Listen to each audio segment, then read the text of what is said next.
Cool. Adam, I just want to start off with a little bit about you and your founding story of the business. Sorry, say it again. Sorry, I lost you, as you Yeah, said. could you tell me a little bit more about the founding story of Original Mix? Like, how do you guys get around forming it? And Yeah, so from the beginning, it was a COVID project for us, to be honest. Um, and we um, we set up once entertainment all stopped during COVID, but the KHGA was still carrying on. They were still teaching. Um, and at that point, I'd lost all income as a live performer. We'd lost all income as an agent, a booking agency, entertainment agency. So we had to look into something else, and education was still running. Um, and since then, really, we've gone from, I think, the first classes, we had 2 hours on a Saturday with maybe 4 or 5 students in each class. And now, 3 years later, we've got on our Sundays, we have we've seen a weekend shift from Friday, Saturday to Saturday, Sunday. So we've gone through that. But now on a Sunday, we have anywhere between, I think we've been between like 40 to 55, 60 students on every Sunday. I think at the moment we're in 5 or 6 schools. I think we've hit 6 or 7 schools. I think was the most doing DJ club as well. So kind of we've branched out into doing that as well. Some schools have their own booking mechanisms, and other schools use our booking mechanism, which before was manually. And I think we used to have 4 or 5 different. We had a Google Doc, we had a spreadsheet, we had a login for Stripe to get the link, we had QuickBooks to generate the invoice. We were using all sorts of manner and sundry to manage the onboarding. And yeah, so and then obviously jumping to you guys, that was kind of like a big step for us, but it's kind of made it a lot more easy. But that manages the schools that we do have control of. um and for the future to come, hopefully the numbers are going to go up with the plans for the business. um and that's kind of where we are now, really. yeah, I mean, could you like elaborate on any of the challenges you faced initially? I know COVID was a big one. It seems like a little like blessing in disguise as well. But like in terms of actually like setting up or growing the business, were there any like challenges that you faced? To be honest, I mean, I've been running my own business for 14 years. So it's kind of, this is very much a project within a business, if you like. So, not that I've set up a school before, or, I don't come from a teaching background. So that was kind of, that's always a learning curve. Um, and when we set up we didn't set up as a business that was going to run in schools. The idea was never to run ECAs or do after school club. That was not the idea. The idea was to have our own base and people come to us, for what we offer. The DJ club, if you like, which is what we kind of call it, if you like, now. That was a by request by parents and by schools. So that was kind of been a big, not transition, but there's a lot of conformalities that we need to kind of adhere to, all your police check. I mean, we were doing it anyway, but now your police checks, your background checks, your first aid, safeguarding certificates for all the teachers, all the DJs that go into all the schools, we have to kind of conform to all of that, which, that was always there and it was always something we were aiming for. But now you have to do it. You're not even allowed to walk into the school in instances if you haven't got that. So I think, things like that. We've also realised that we tick boxes in the British curriculum for music without knowing that, because we're not from an education background. So even just by doing what we do, we are ticking boxes in schools' curriculums as well. So yeah, that's kind of a side that we're exploring at the moment, moving forward a bit more. Yeah, to benefit us really, but ultimately, the offering that we give actually gives a lot more than what schools anticipate we give. I think, I think, the biggest problem we had was that schools don't know what a DJ club is. What is learning to DJ? No one knows what that means, because everyone just sees a DJ in a club or in a bar or a restaurant or David Guetta or whatever concert, and they're like, wow, this guy's doing this and he's doing this and what does that mean? People don't actually understand what that is. They see that they get paid ridiculous amounts of money. People ask us now, do you make music in your class? I'm like, no, it's not a production course. It's not a music production course. But we get that question a lot now. We've got a music production course. Mhm. So that's kind of, we set up as teaching to DJ, but now we are expanding, and we've got a few other courses we've tried. We've got a few other courses we've marketed that haven't worked or haven't got take up, whether it's too late, too little time, didn't market it properly, whatever reason. We've got 15 other courses that in the future we may well put out there, so it's not just DJing, but it is no one's Googling, where do I learn to DJ? It's not like my son wants to learn to play football, how many football clubs are in the nearest 5 kilometer radius, or I want to join a swimming club, I want to learn to swim. It's not that. It's still pretty niche in what it is, and people just don't know to Google it. It's not a recognized thing, so a lot of our work is word of mouth, database, recommendation, friend of a friend. They see our DJs playing at events now, and that's the recognition in, you're the guys that have got the young DJs, you teach them to DJ. So that's our biggest marketing tool, to be honest, getting them actually out there. And almost like, the proof in the pudding. We've got our event tomorrow, our summer showcase event tomorrow, actually, if you guys are around. And we've got 15 DJs playing in January. We did our New Year showcase, and I think we did 3:30 till 8:30, something like that. And I think we had like 8 DJs. Tomorrow we've got 15 or 17 DJs playing from 2:30 till 10:30. And they can all play. They can all play between 15 to 30 minutes. And they're all 8 to 12 years old, mainly. Yeah. So Wow. the proof is there in what we're doing. It's more just that's our biggest marketing tool, if you like. But in terms of the school stuff, the education, that's a continual thing. We because we work with iPads, because we start at age 7, that's kind of a natural age for kids to be on iPads in schools. They get to 10 or 11, start to transition to laptops. So we do the same. We follow, the way the syllabus is structured is the same as what the kids see in school on the classroom teaching board. You're going to do this today, and then we're going to do this, and this is how we're going to get to this. And by the time we've done that and that, that's going to end up in you being able to do that. But we structure it the same way that they're used to seeing it in the classroom when they're doing science or when they're doing English or whatever it is. It's the same formula of learning.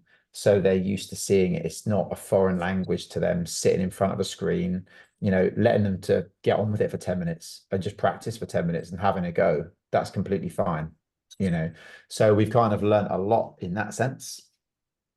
In terms of the education side, and I'd say probably that's the biggest side that we're kind of pushing now and looking at, and where we can develop and help schools, and like I say, the classes and the plans for the future, train the teacher. So we're going to start working with schools, hopefully, where we will be teaching the teachers how to use some of the softwares that are already available, and they already use them in schools, but they just don't know how to use the software properly, or the app.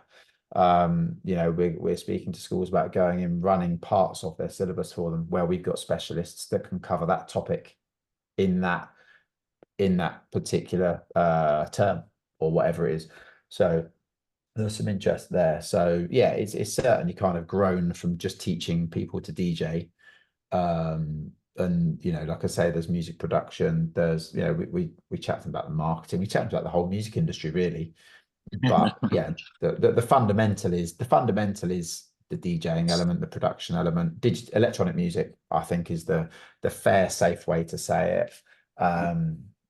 Yaz is looking at me like, what about R&B? What about hip hop? What about we do talk, we do all that as well. We are doing that as well. But electronic music is that's the base where we start.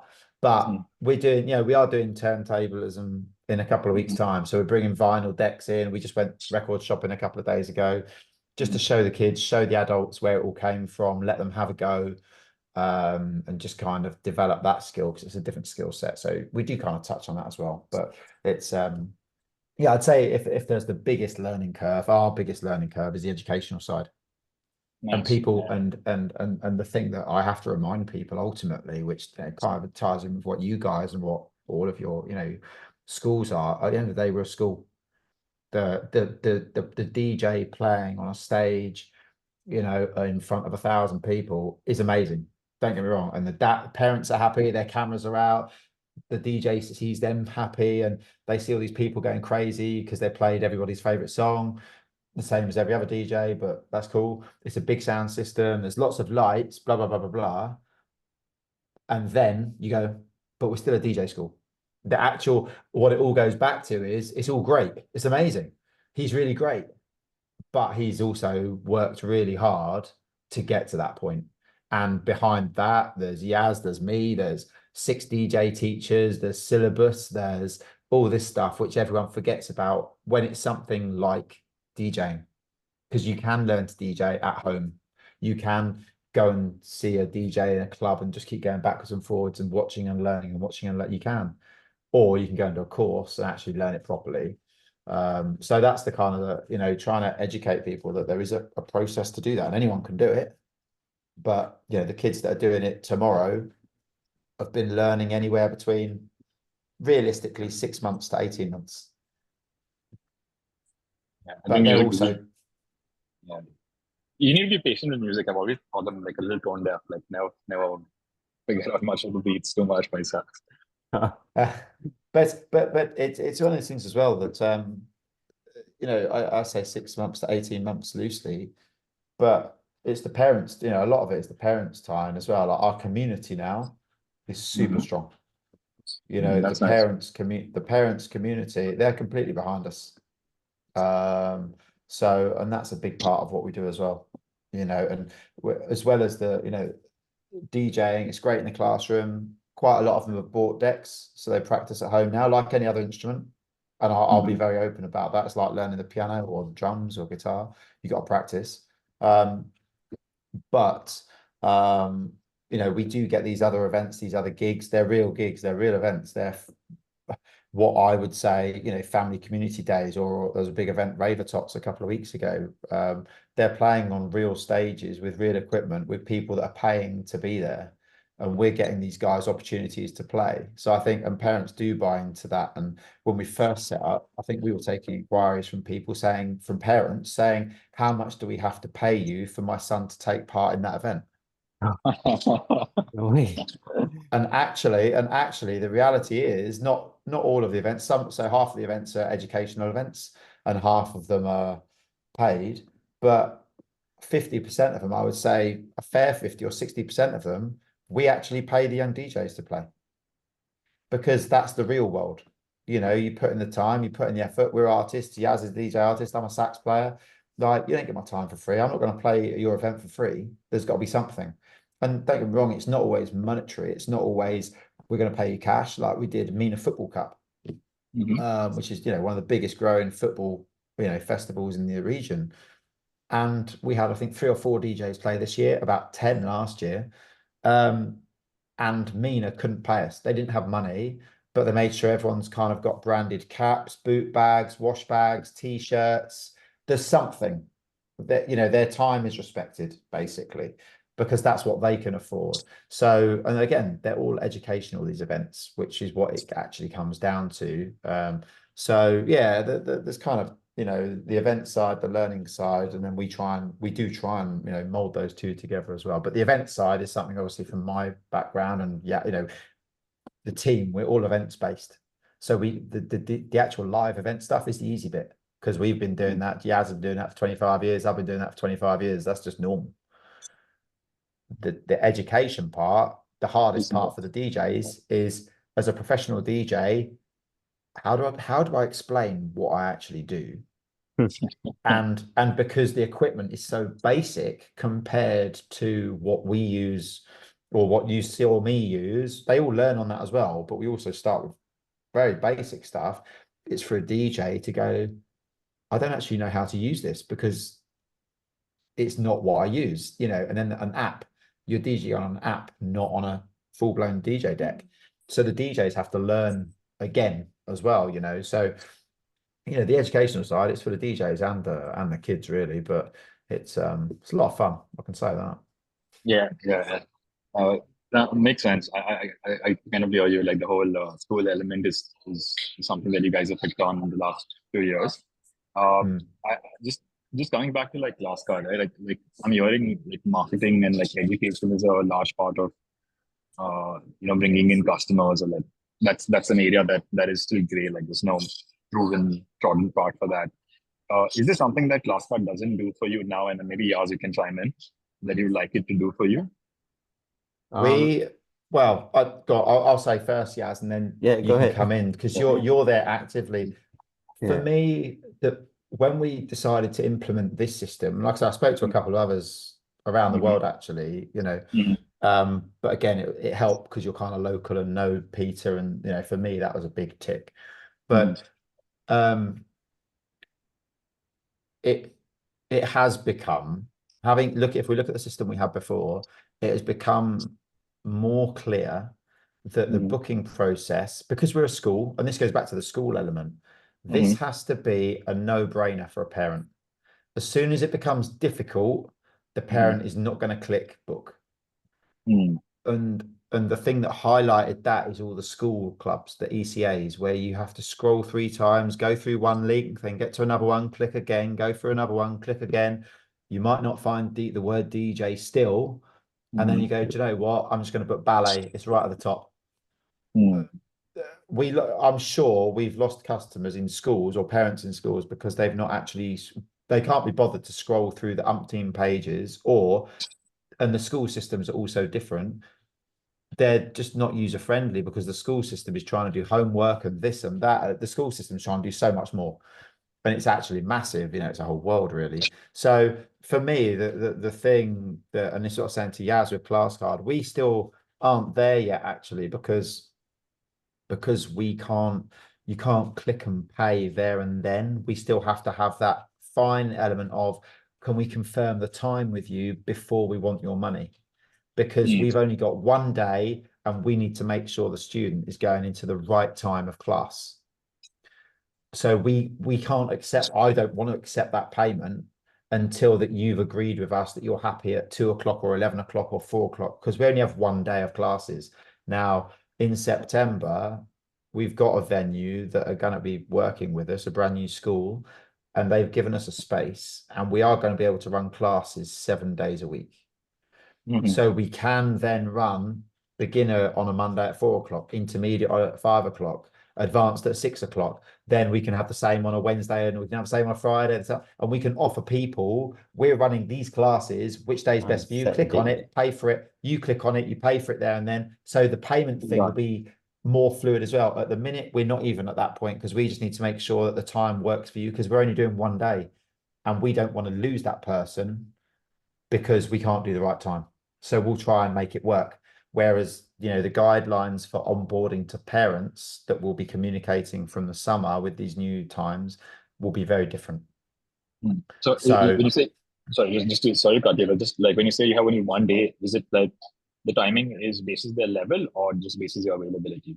Yeah, so it does it both. So it's based on age and ability.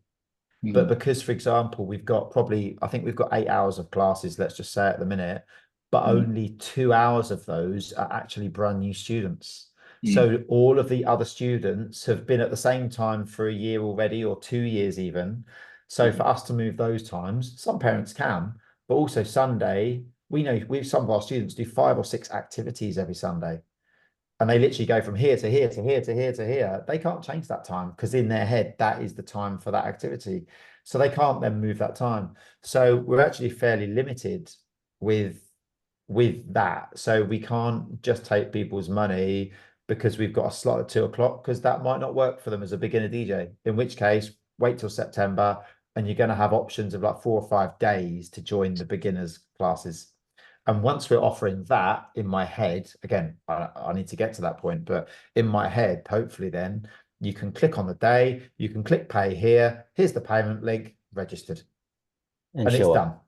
Yeah. And just turn up and there is a class happening that day, you know? Yeah. So that's the point we want to get to. Whether I guess my one question on that at the moment, and I don't know whether there is, Yaz might already know this, I haven't looked, you know, in depth, to be honest. I've kind of used it for what I need to use up till now, is whether there's a waiting list option that you have, so that when you click now, it almost triggers I want to pay, I want to go to that class, and it says almost like a if and an if in Excel. You know, if you haven't got 4 signups, it sends you to a waiting list. So we haven't quite got enough signups yet, but the minute we do, we'll be running that class. Or would you like to look at this date, which has got X, Y, Z, and we have got confirmed classes on these days? So that would be my first kind of question on that. And the other question I actually asked Yaz yesterday, I think it was in the office, was we're going to have 4 rooms at the new space. It's incredible. Honestly, it's incredible what the school have given us. So let's set up rooms, but we are going to have 1 room where external people can come and book that space. So then it's almost like in a Google Calendar or whatever, where you can let people see the availability of the room. Is there a calendar option within Classcard where we can book it out as original mix for if we're doing a one-on-one, or if we're doing this, or a school are using it, or where as a professional DJ want to book the room for 2 hours, I go to the website, or I go to Classcard, or however it works? Or is there even a portal of Classcard that sits in our browser where you can see that room and you can click it through that? But you can go, I want to book it. Oh yeah, it's free between 6 and 8 on Wednesday. Click here, book, and it puts me into that space, rather than going through the whole booking system.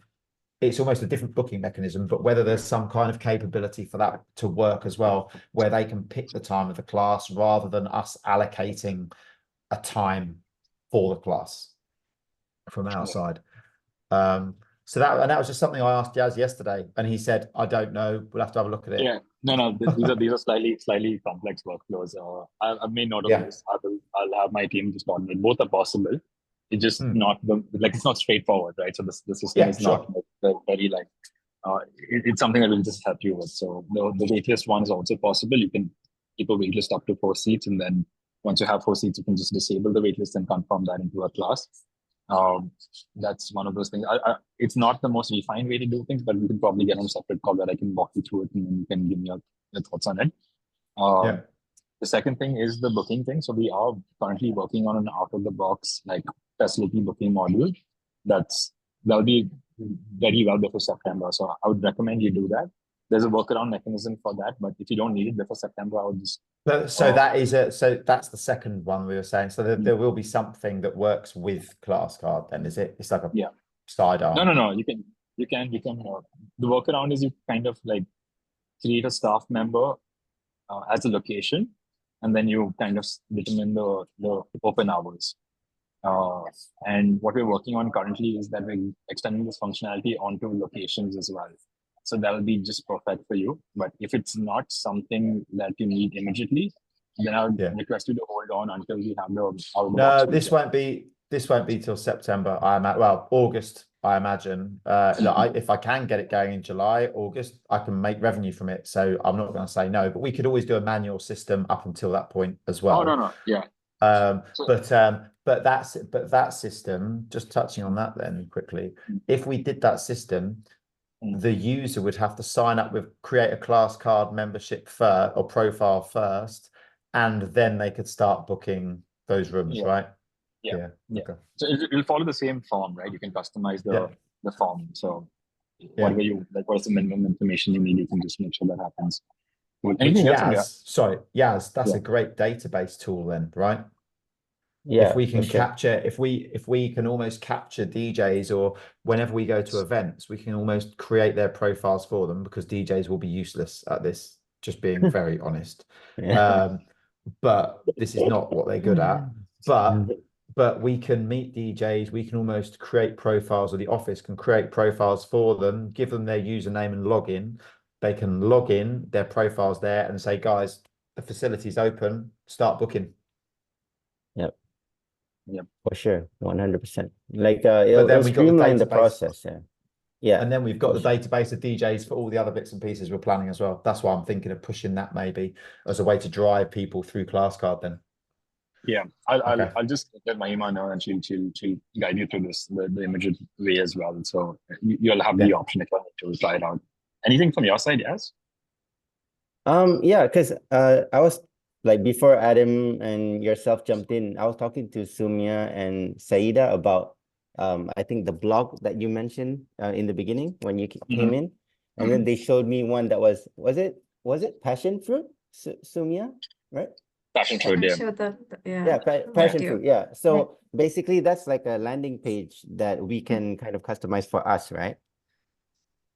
No, that's more like like I was showing you guys, like your booking page you can customize if I understand what we are getting at. So you can have a little about section where you can put some images, videos, and it's almost like a micro website that you can have. I know you'll have a good website, so I won't push out to that direction. But it's the booking link that you have currently. It'll be broken down into distinct functions. So like renting a facility would be a separate tab that you can go in and rent a facility. Your classes are there that you can go and book.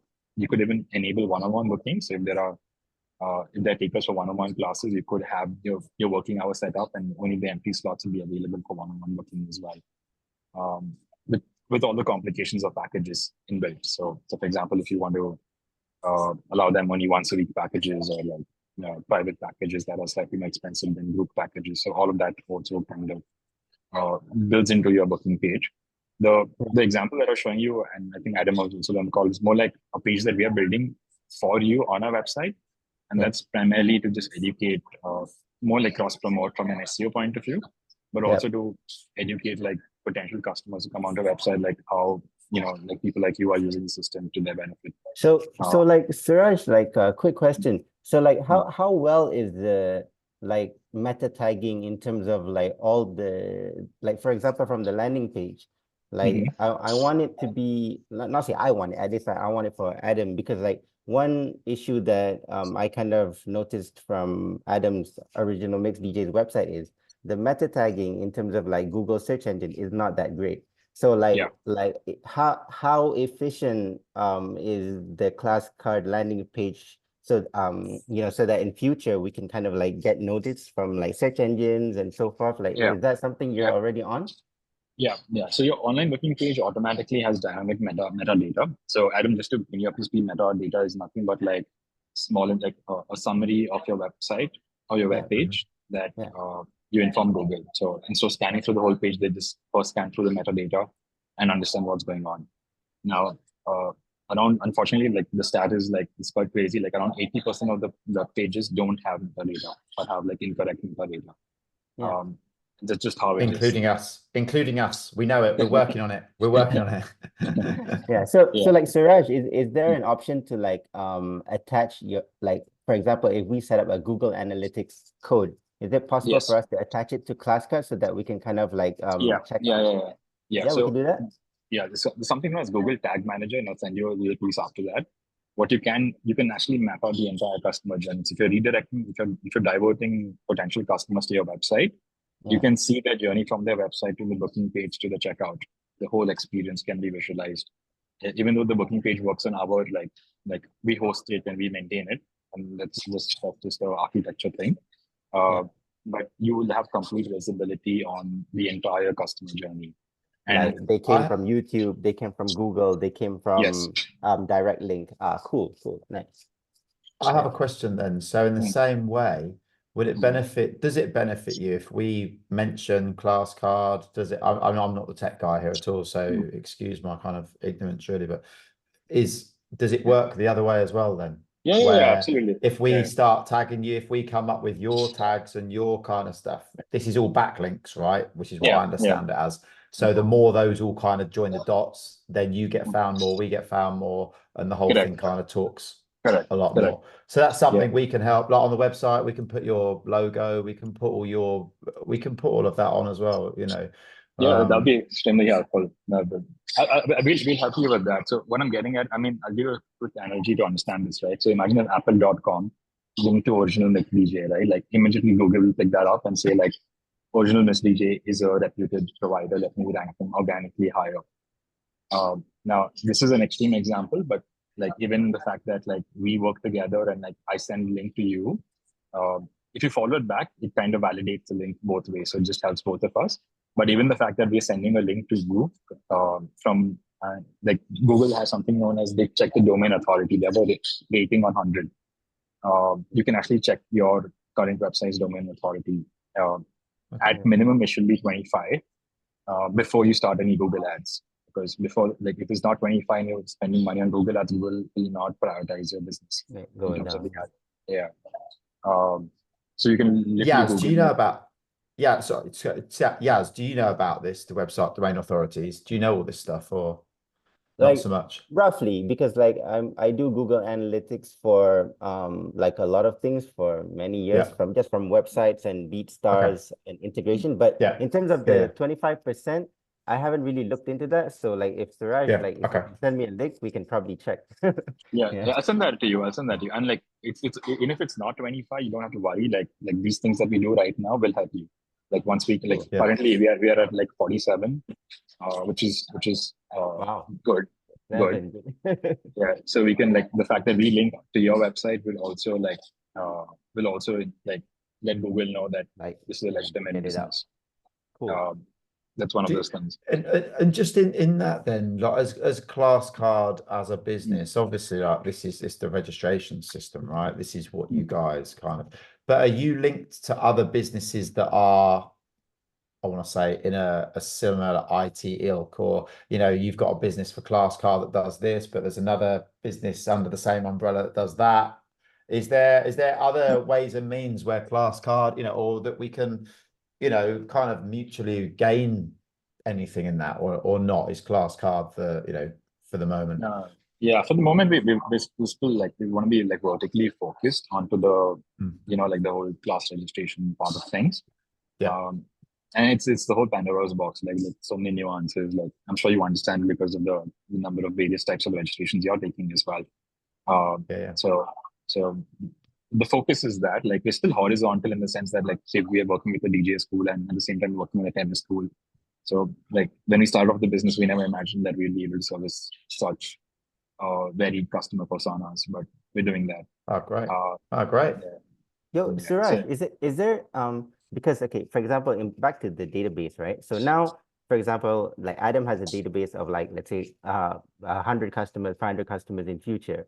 Like, is there like a plan for you guys to have some sort of community like Discord in the app? Because like it will kind of streamline the whole community part where we can kind of like talk to each other, share videos or whatnot. Because as much as like I'd want to create a Discord, get the whole community, but that's like another sign up. You get what I mean? So it's like will you guys have something like that in future? Like, I mean, one of the things that we are thinking about is building out the chat function a little more robustly. But that's not so much from a community angle, though. I do hear you, and I'll give it a thought as well. But have you guys tried using Discord or something? Like, have you seen any success with any of these tools? Not yet. I mean, personally, I'm using it for my other personal thing, but I'm just trying to think ahead for Adam because I would love to like, you know, have them like, hey, like I'm practicing today for 5 minutes. What do you think of this? You know, like something like Discord, but because I think I see it, right? to be honest, I see it more than that. And being an events guy, I see it. Look, you've got Barca Academy, you've got Archibald, you've got all these. These are all privateers, ultimately private. They're not, you know. But is there any event or is there any kind of way we can meet them all? Is there a Yeah. networking where you guys put a coffee morning on and you welcome all your partners and we all come in and we all go, hang on a minute, we've got a database of 30,000 kids between us. Let's data share. And then we can share. You've got your data is going to go ballistic. Our data is going to go, because everyone's a bit ooh. But at the same time, I can tell you now, Peter, I'm not saying he's going to give me all his database. That's not what I want, because it won't be relevant. But Peter and I can go, the commonality between this and this. Like, I can tell what I can tell you, the commonality between footballers and DJing in real life, like professionals, is massive. The amount of footballers that can DJ is incredible. That's a The fun stat. same as the amount of footballers that play golf. So if you had a golf club and a football club, those two are going to talk. You know, like if you've got a nursery, I'm not interested. It's too young for me. But if you've got Barca Academy, I'd look at their model and go, interesting. But perhaps even if it's not that, but perhaps I can come and I can provide young DJs for your event, your end of year event, or Barca Academy, do something really cool. We can talk about whether it's training practices, best practice in this. Has anyone got a new safeguarding course? Oh, we just done a great safeguarding course with this company. There's just a lot of talk that can go on amongst all of your businesses, I feel, that we've all bought into your system, right? All I'm thinking of is, and it's a similar, not model, it's very different, but is Which School Advisor. I don't know if you know those guys. Yeah. So I was with James, the owner, the other night, and David the other night, and ultimately their community is all the schools.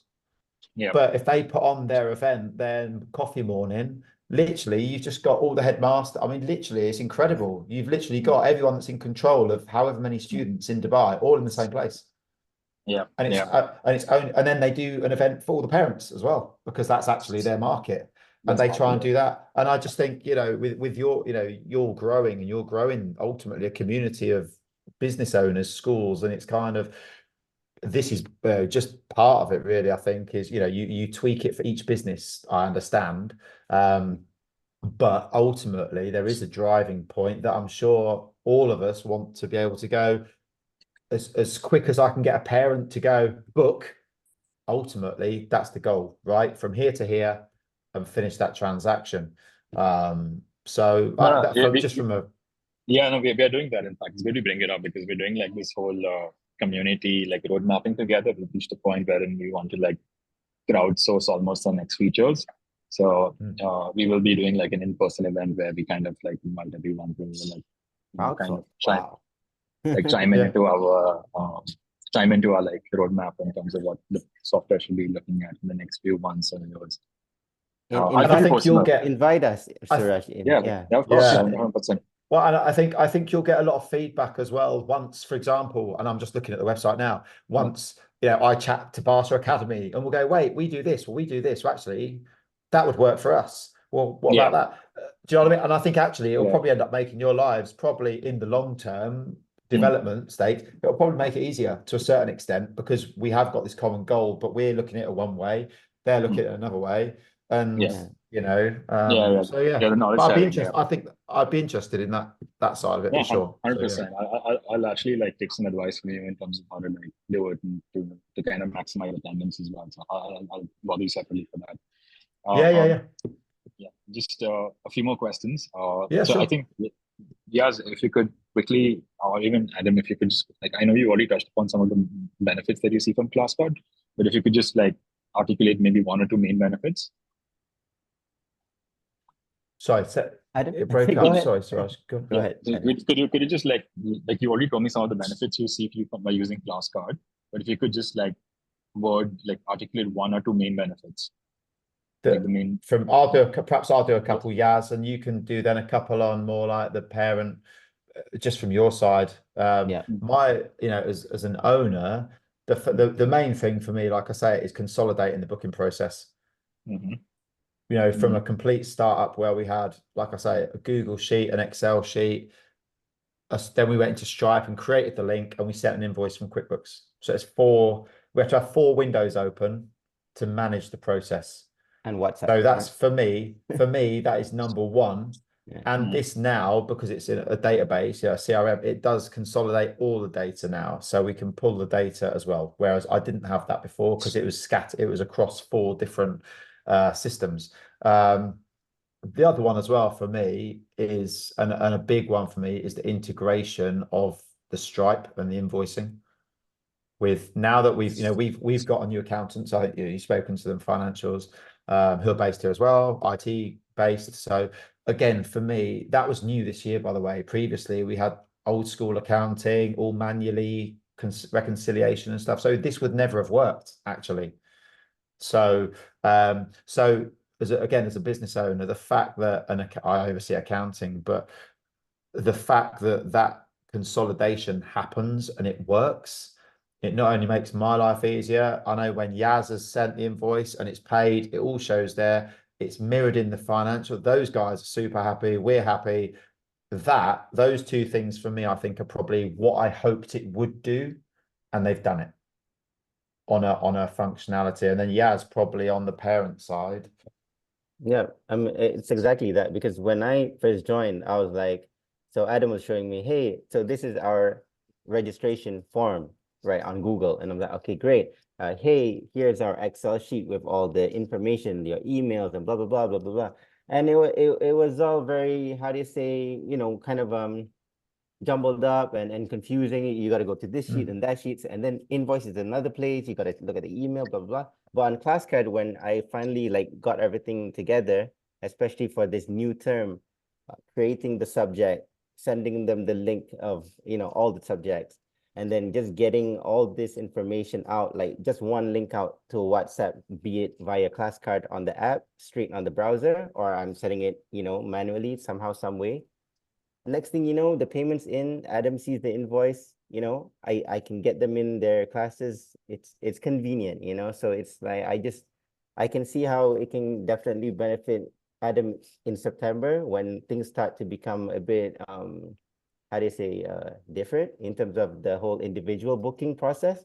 But I'm looking forward to kind of learning that as well. So we shall see, but it's definitely streamlined Adam's business, I feel, so that's cool. Thank you, guys. Cool. I'm just going to move on to some rapid fire questions to keep this fun. Yeah. Adam. Adam. Okay. Name your favorite DJ and why, and David Guetta's not an answer.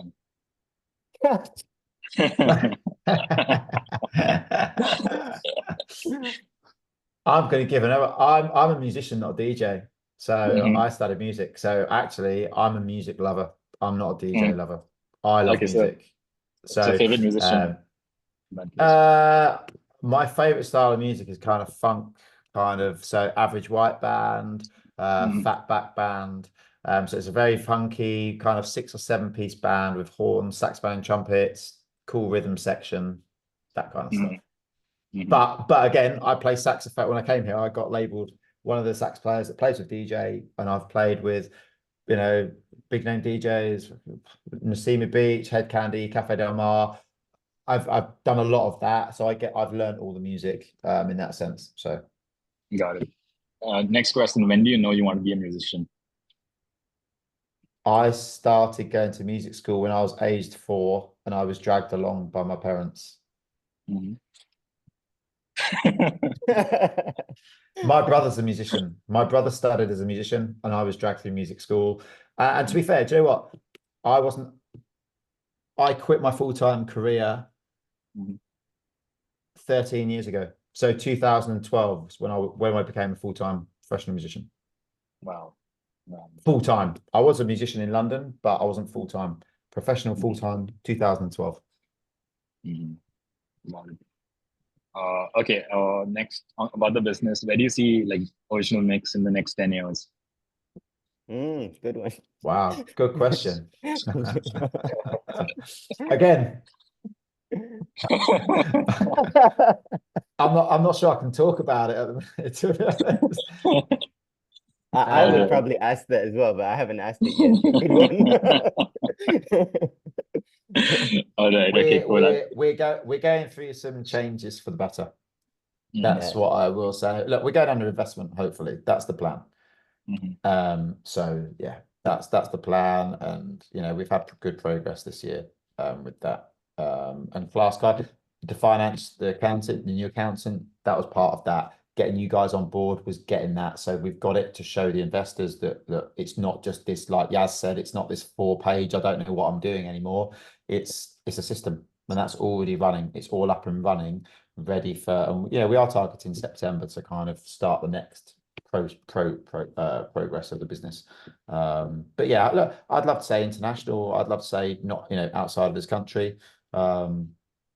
So yeah, that's the goal really. I can't really say how many countries but just to be an international, doing what we do. Got it. And what do you know now that you wish you knew when you started the business? Don't ever work in music. Why do you say that? You're raising investment. I'm joking.